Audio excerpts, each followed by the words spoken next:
today's Pet Pawcast. I'm your host, Dr. Roberta Westbrook, and you're here with us at the Campus for All Animals, the Houston SPCA. I invite all of you to come on down to our adoption center every day from 11 a.m. to 6 p.m. and think about bringing a wonderful pet home to join your family. I do want to introduce you to our pet of the week this week. Our pet of the week is Poe. Poe is an adult male neuter dog, and Poe is a really special dog. Poe came to us with an injury in his hind limb that required us to amputate the limb. So Poe is one of our wonderful, wonderful three-legged pets who is great with children and would love to be a part of your family. So come on down and meet Poe and all of the other dogs and cats and puppies and kittens that we have available for adoption. We would love to have you. So today we are going to talk about information related to owning a pet with a disability. So with a health condition that requires ongoing care and extra compassion. Poe is one of those dogs, as an example of pets that have a disability that may need some help getting through the world, but really bring a lot of light and love to our lives. And so hopefully I can help answer some questions for you so that if you fall in love with a pet that has a disability, I can ease some of your questions and ease your mind about what it may take to provide a wonderful, loving home for them. What are the unique challenges and rewards of caring for a pet with disabilities?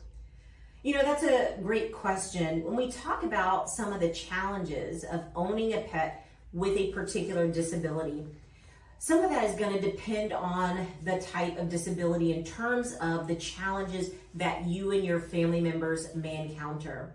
Some of the disabilities that we commonly see in animals include blindness, deafness, cognitive dysfunction. So as pets get older, they sometimes lose their ability to know their surroundings and respond to people in the same way that they used to. Sometimes they lose control of their urination habits, their bowel movements.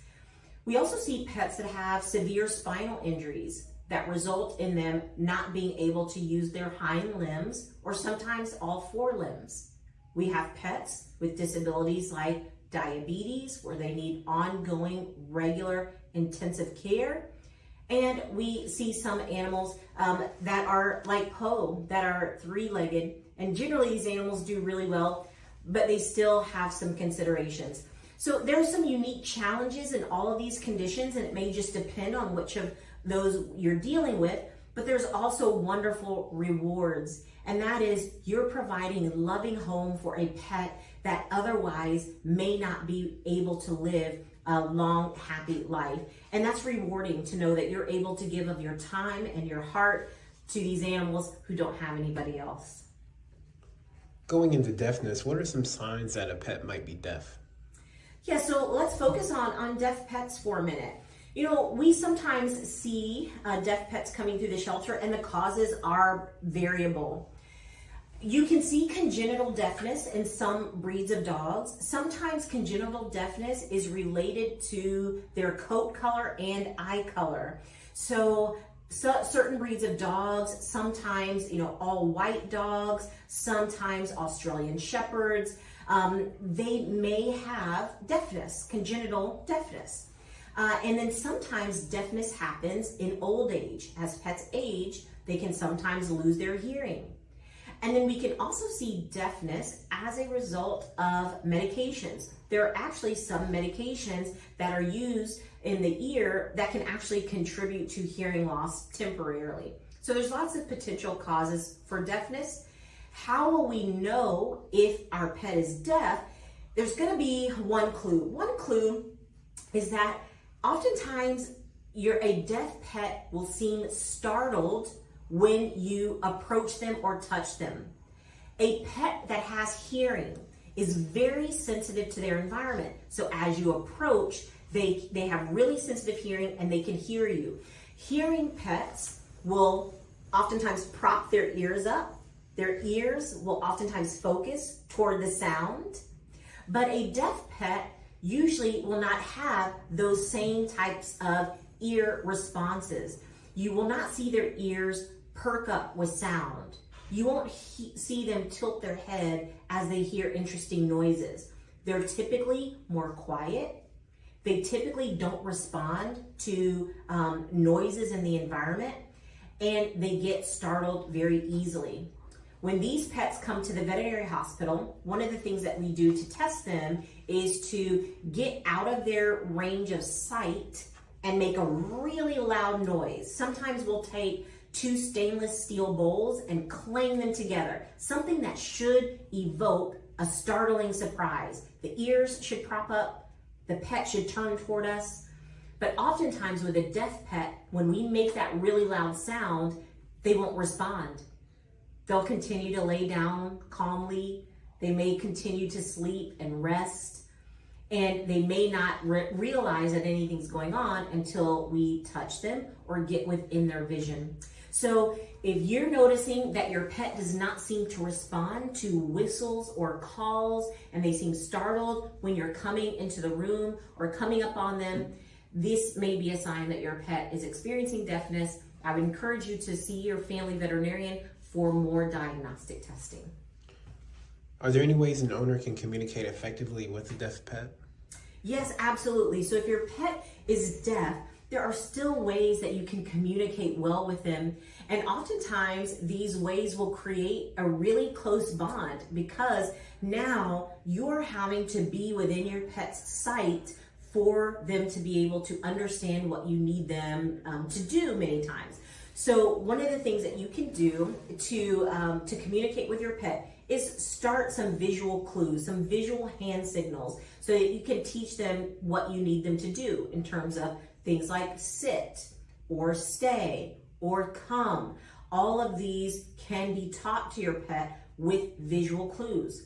You can also use tools such as vibrating collars, which are separate from collars that shock dogs. They vibrate, and in this way, you can have a remote control that can get your pet's attention through a vibrating collar when you are not within their sight.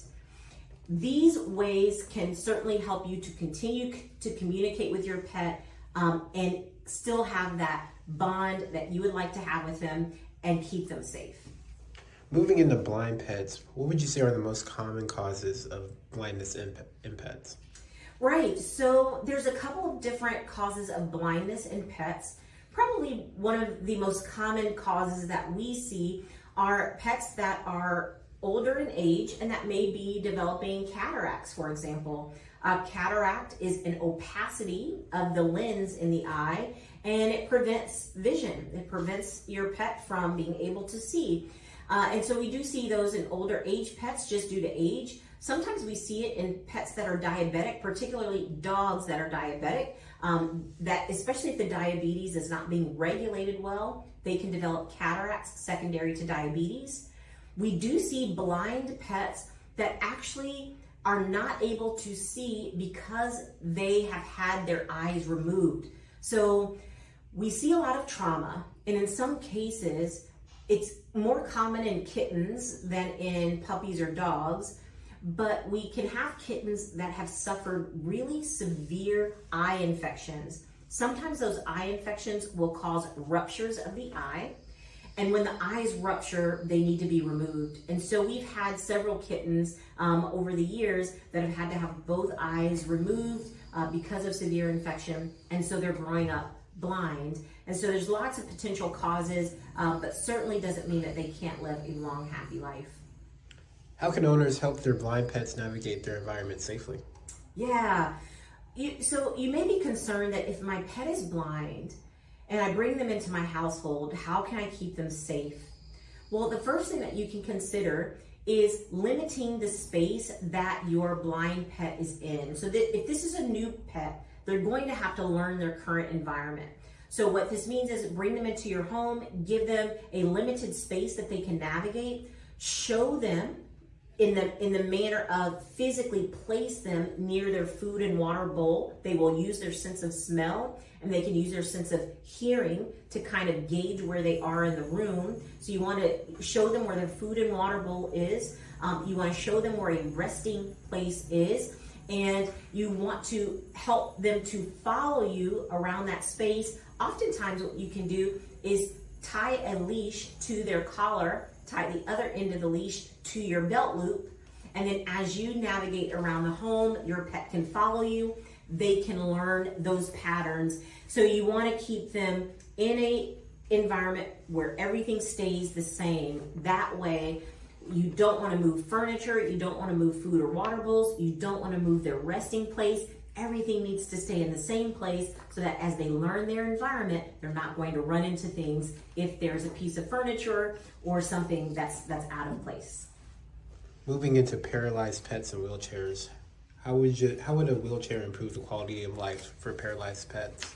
You know, it's important to be able to feel independent for our pets. They want to be able to follow you around the home. They want to be able to take themselves outside to play or to eliminate. And so having a wheelchair can be a wonderful way to instill confidence in paralyzed pets and give them the freedom, ability, mobility, and self-reliance that they may need to live a long, happy life. So wheelchairs can be very important in providing that. Typically, for pets that are paralyzed, a wheelchair can, again, help them get around. It's important that you talk to your family veterinarian so that you can get the wheelchair fitted appropriately for the pet so that it's comfortable for them. They can use it really well, and it's going to be easy to get in, easy to get out, and that your pet is going to be able to navigate multiple terrains with that particular wheelchair. What are some success stories of pets thriving in wheelchairs that you know of? You know, that's a great question. I've certainly seen lots of patients that have come through that have been paralyzed, that have done really well with wheelchairs. When I was just a young veterinarian, I had a dachshund that had a spinal injury that resulted in the pet being paralyzed. And unfortunately, this particular patient did not regain function of his hind limbs, but his family was completely dedicated to his recovery and finding a way that he can get around independently with a wheelchair. And so we worked with the family, fitted a wheelchair for him, and he lived on to live a wonderful, happy life and adjusted very well to the wheelchair. So it's something that pets can adjust to relatively easily and quickly. Moving into three-legged pets, how quickly do pets typically adapt to their life with three legs? You know, I get this question a lot because it can seem, extremely drastic when we have a pet that only has 3 limbs due to severe trauma. What I've noticed after 20 years in veterinary medicine and dozens of three-legged animals is that they adjust really quickly.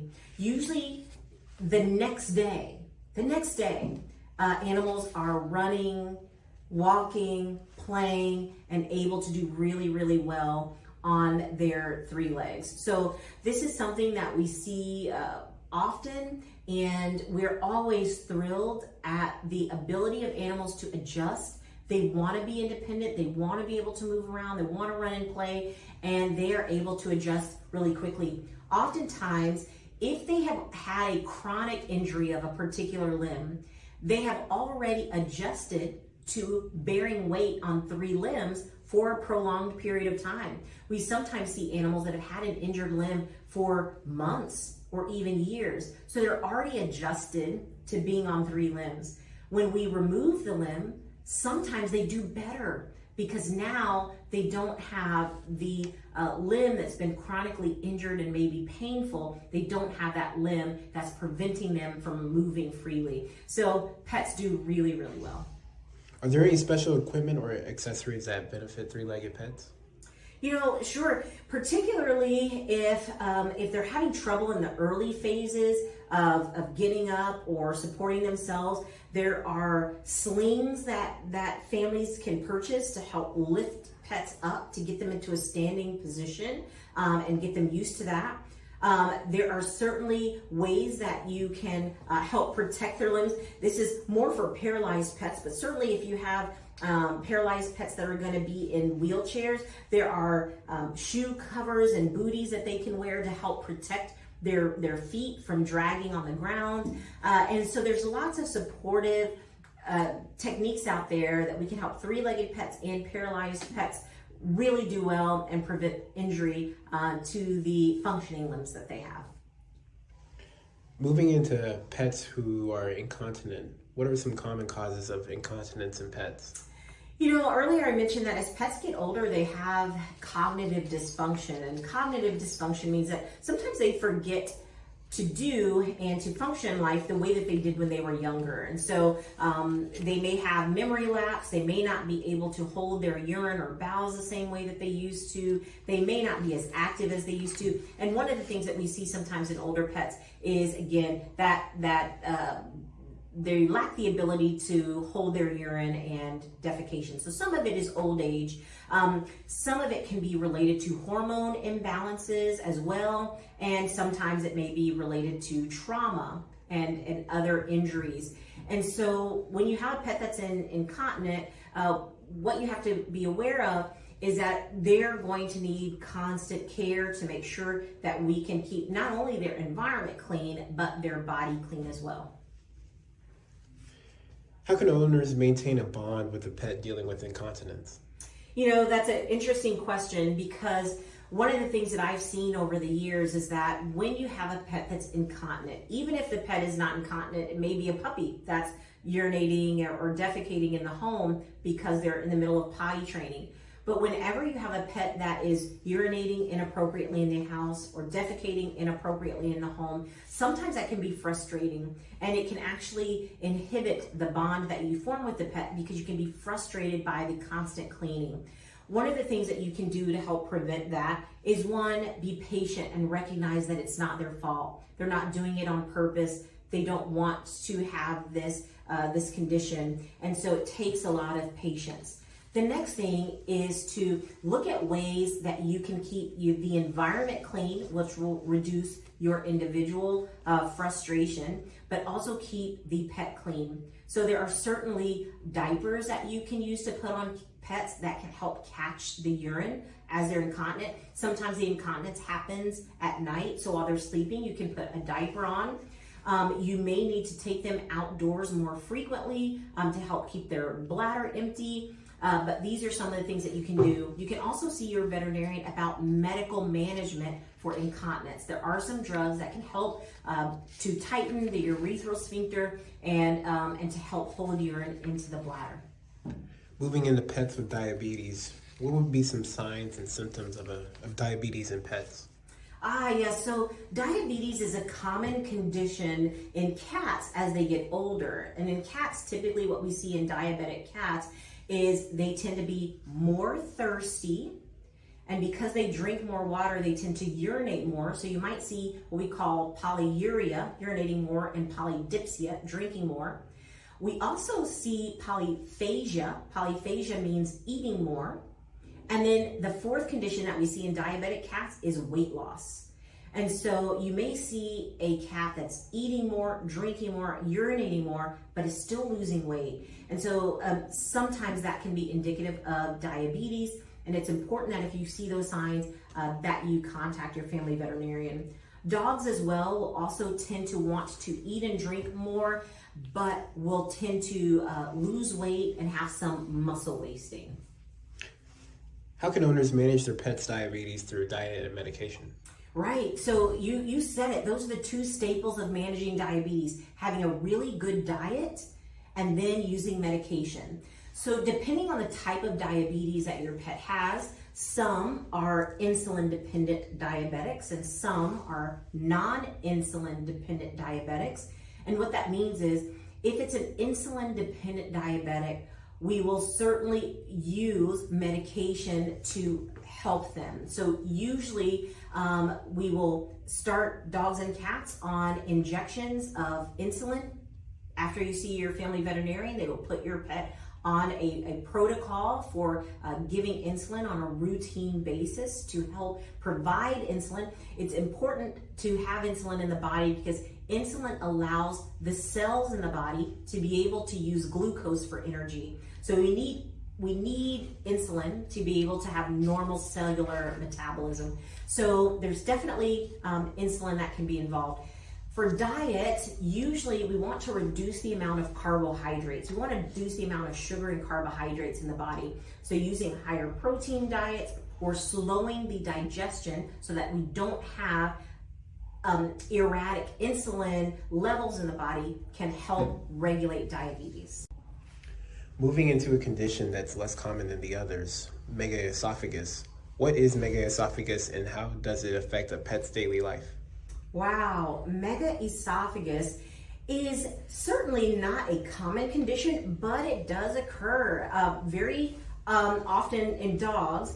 And so megaesophagus is a condition where the tube, the esophagus, where that carries food down to our stomach, has an outpouching, a really dilated, sagging pouch inside the throat. So as the dog eats food, or the cat eats food, the food gets caught in this pouch in the throat. And instead of going all the way down from the esophagus to the stomach, the food sits in this pouch.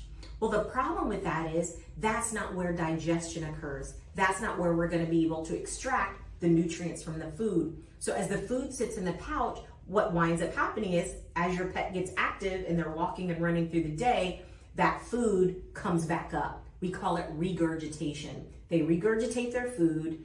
That can happen in the home, it can happen outside, it can happen at any time. But the big problem for the animal is they're not getting the nutrients that they need in their stomach and their intestines. So these pets tend to show up with symptoms of vomiting. Most of the time people will think that the pet is vomiting. Technically it's called regurgitation, but they may present with symptoms of spitting up food. They may be lethargic. They may be very thin. They may be very skinny because they cannot digest their food very well. And so that prompts us to look for more signs of maybe megaesophagus. How can owners modify the feeding methods for pets with megaesophagus? Right, so the goal with megaesophagus is to find ways to get food out of that pouch, past that pouch, and down into the stomach and into the intestines. The best way to do that is to use gravity. Gravity is our friend in this condition.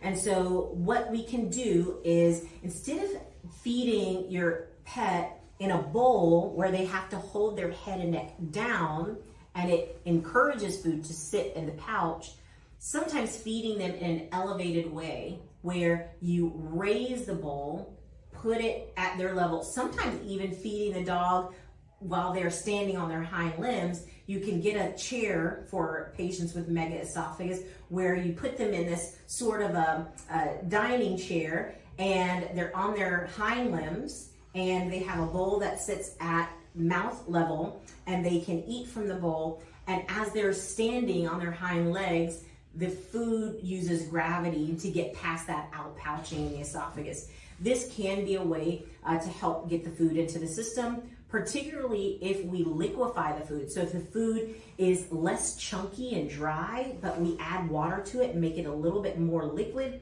it does tend to get past that outpouching in the esophagus and into the place where we need it. What advice would you give to someone considering adopting a pet with disabilities?